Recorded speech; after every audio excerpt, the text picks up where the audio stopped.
heard Pope Leo wisely reflect that the average Catholic in the Universal Church receives about 8 to 10 minutes of faith formation once a week on a Sunday at Mass during the homily. And he says that's a pretty tall order for a homily. Anyway, we'll see how we go. If I think of the week that has been, I can't explain it, but a story that has touched my heart, and not just my heart, but the hearts of many throughout the world, has been the tragic death through a car accident of 2 Portuguese football players, whom I have to say I never heard of because I don't follow soccer, I follow rugby union. But their story is tragic. For those who are Portuguese, pardon my poor, none at all Portuguese. But the great Liverpool player who played for Portugal, Diogo Jota, if that's how you say it, he and his brother Andre were killed in a sudden and tragic car accident at the prime of their life, just 2 weeks after the football star Diego had been married, and their lives were lost. That tragic death has touched the hearts of many throughout the world because they were known, because they were famous, because they were young, because it wasn't meant to happen. And it touches into the human story and the human heart of every decent human being to think, how could such a thing happen to anybody? It touches our hearts. As I reflect on that story, I wonder why the death and suffering of every person in our world doesn't touch us in the same way. The death and suffering of every person in every theatre of war that exists in today's world. And I won't name where, because even in naming where can create opposition and upset.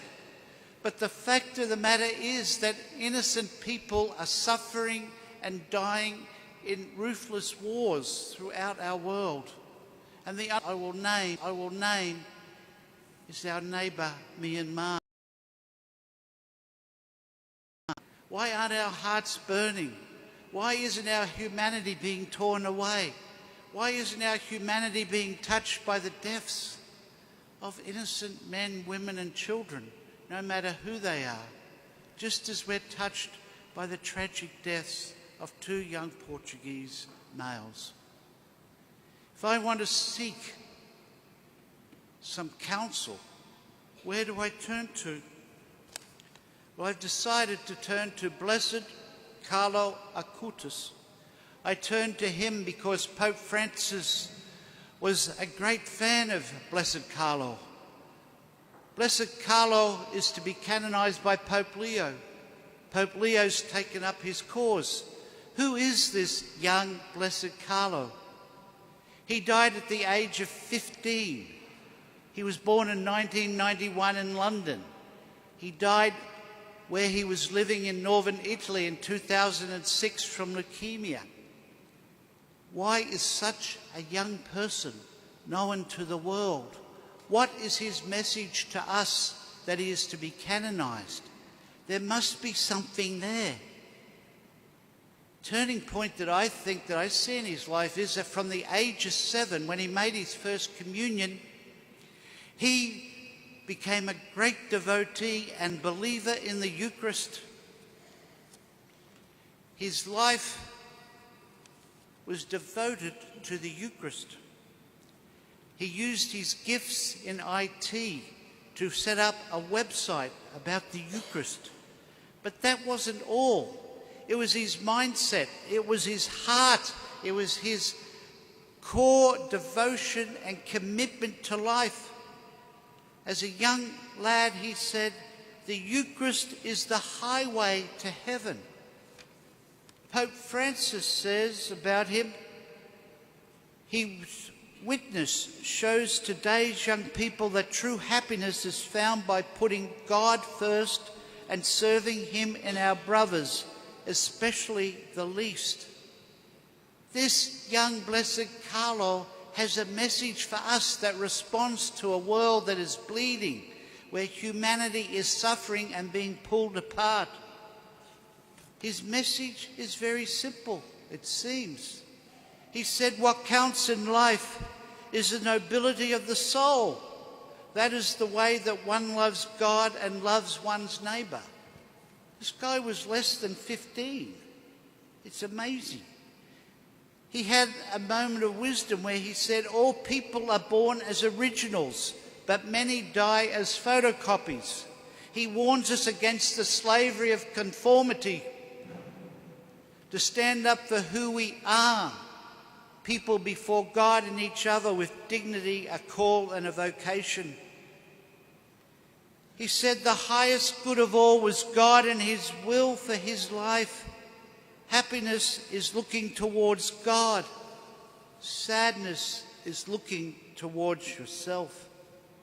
The wisdom of this young man who died when he was 15 is amazing. And maybe it could be simplified or summed up in his statement. His life plan was simply to always be close to Jesus. That's my life plan. And that's how he lived his life, a short life that finished at the age of 15. We hear the wisdom of someone who has gone before us, someone young, contemporary, belonging to our age. We look to the wisdom of the gospel. The 72 are sent out. They're not driven by success. They are actually sent out in Luke's gospel after a story of failure, but they go out. What is their driving force? It is not success. It is not to just have power over people or control people or whatever it might be. It was simply the kingdom of God. The kingdom of God was their motive. The kingdom of God is our motive for mission. It doesn't matter whether we succeed or fail. What matters is that we give witness to the kingdom of God. Jesus did not come to leave a perfect world. He came to implant and show us the kingdom of God is here in the midst of an imperfect world, in the midst of people who are imperfect. At the age of 68, my wisdom that I gather is that we cannot really appreciate the strength of our humanity until we first appreciate our vulnerability, our weakness, and our fragility. It is then in knowing our weakness that we can assume our strength. And we don't assume the goodness of humanity on our own.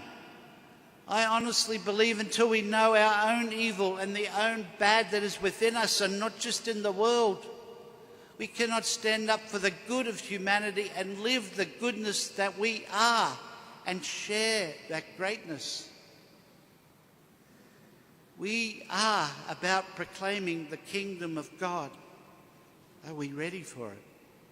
Do we have the passion? Do we have the energy?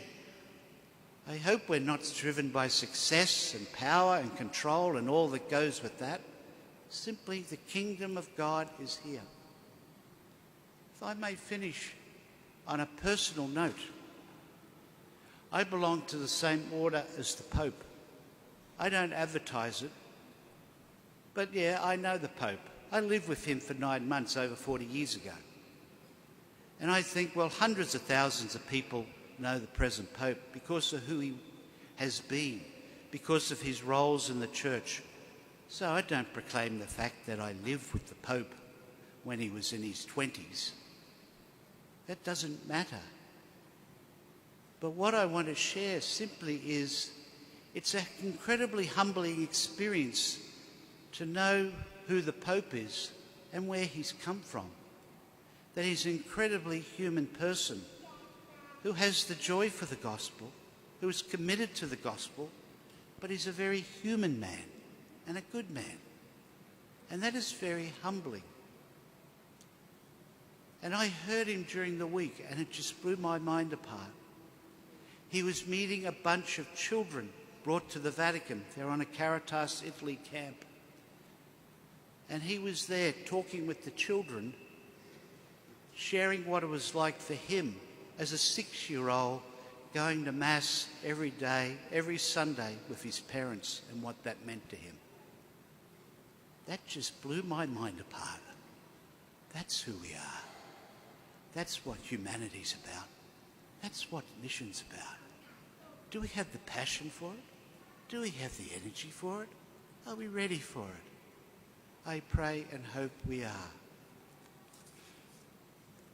To always be close to Jesus, let that be our life plan.